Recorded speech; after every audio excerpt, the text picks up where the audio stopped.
The aftermath of the Great War left Fallout's America in ruins. Society as we know it crumpled. Government, organizations, and infrastructure were destroyed within hours, leaving the mangled shell of what was once a great nation. When the survivors of the nuclear apocalypse came out of their shelter and embraced the new world, some were changed.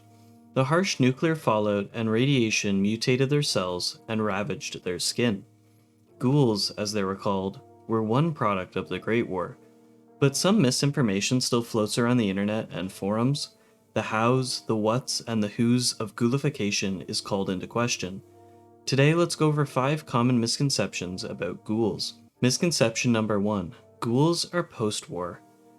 This is one of my favorite pieces of Fallout trivia. Many people believe that ghouls are a product of the nuclear devastation that was brought on by the Great War, and while this is the case in 99.999% of cases, the reality is that we know of 2 confirmed cases of a pre-war ghoul. And that's not in the sense that, oh, this person was around pre-war and they're now a ghoul. This is in the sense that these people were full-fledged ghouls before the bombs even dropped on October 23rd, 2077. 2 confirmed cases of true pre-war ghouls are Desmond Lockhart and Eddie Winter. And although one is a British intelligence officer and the other is an Irish-American organized crime boss, they both became ghouls pre-war through similar means. Desmond and his peers were aware that an inevitable, world-ending nuclear exchange was on its way. While other global leaders and members of the elite sought to preserve their existence through FEV, cryogenic stasis, AI consciousness transfers, or cloning, Lockhart opted for a more experimental means of survival. The intelligence officer would be exposed to several normally lethal doses of radiation. The experimental procedure left Lockhart looking tattered and rotten on the outside, but on the inside his mental state remained untouched. Thus, the first true pre-war ghoul was created. The second confirmed true pre-war ghoul was crime boss Eddie Winter. Through his criminal connections and a bit of bribery to an unnamed Army intelligence officer, Eddie too discovered that nuclear war was imminent. Eddie, in a bid to ensure his survival during the impending nuclear exchange, managed to steal a few barrels of radioactive waste. With the help of an East Boston genius doctor, Eddie would expose himself to the radioactive material. The exposure altered his cells, turning the ruthless mobster into a ruthless, immortal mobster. His newly founded immortality would allow him to continue his criminal nature after the destruction of the world as we know it.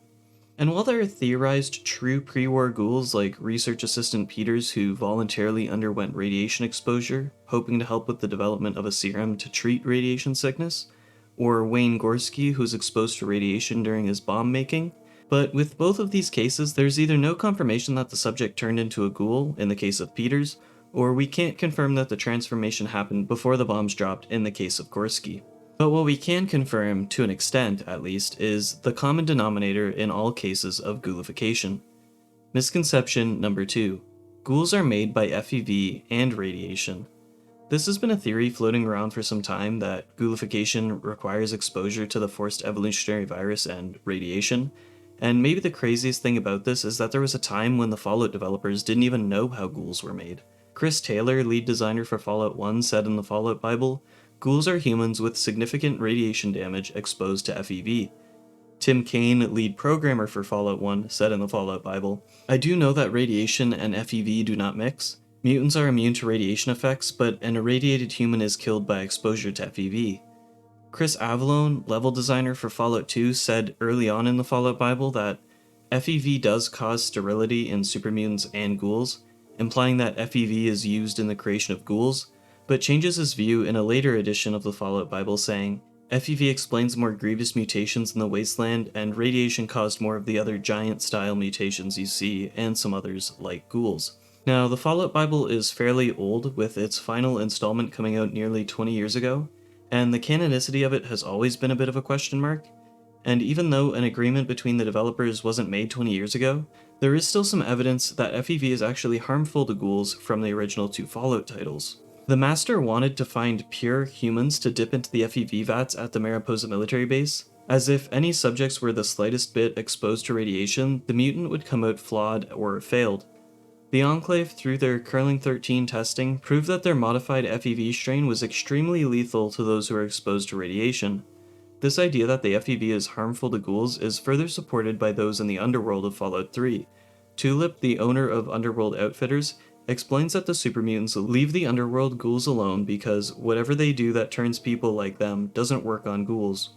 To add to this, if the Lone Wanderer infects Project Purity with the modified FEV strain, despite ghouls being immune to many common diseases, many ill ghouls funnel into Dr. Barrow's chop shop, claiming that their insides burn.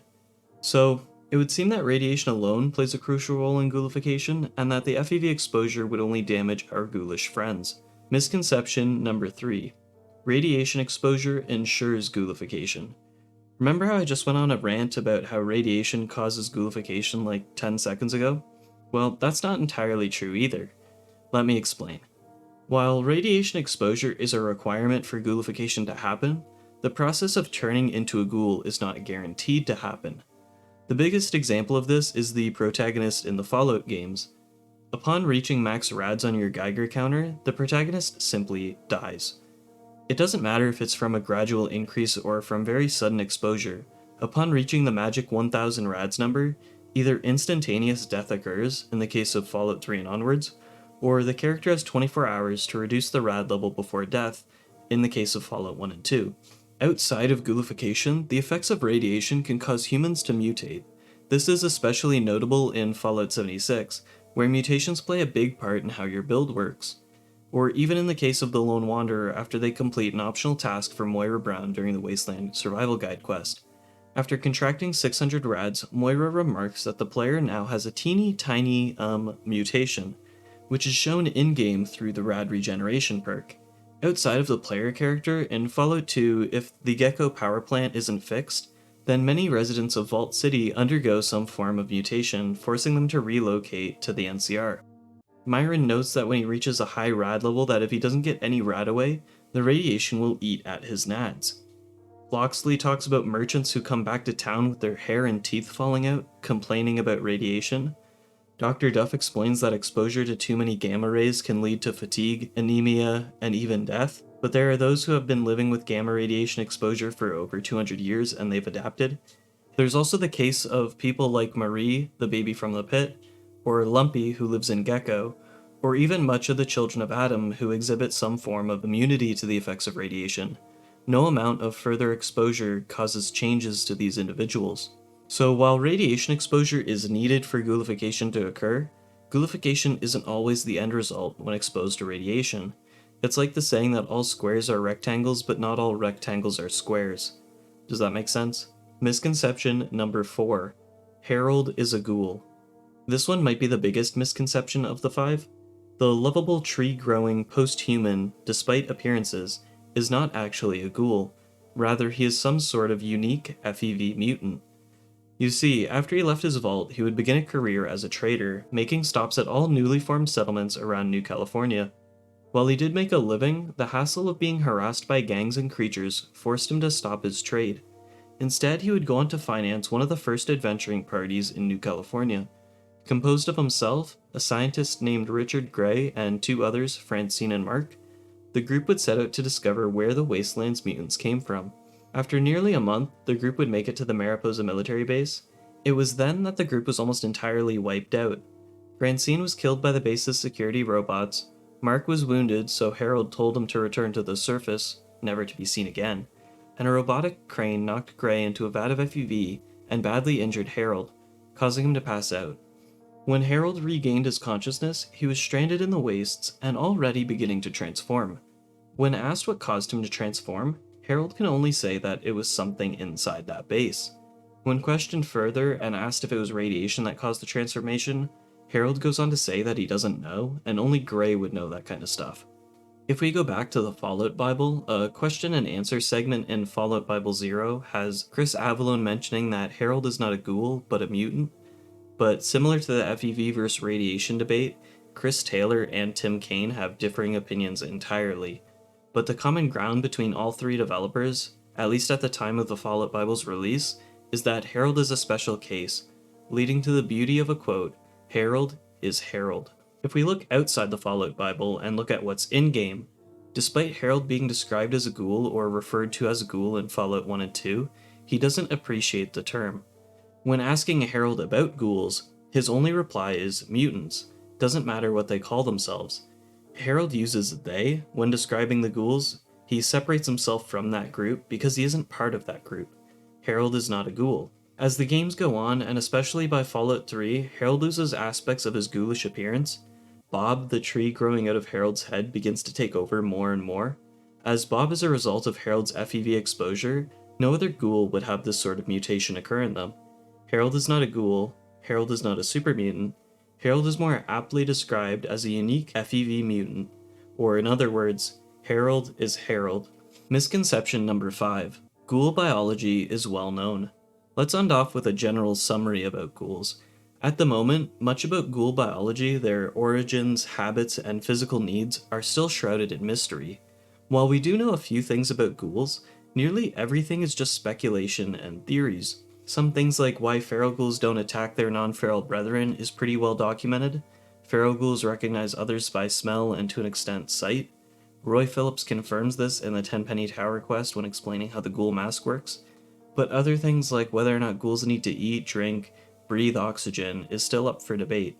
Billy the Fridge Kid and Coffin Willie managed to survive for quite a bit, but Harlan says he needs to eat radroach meat and drink condensation from the pipes to survive.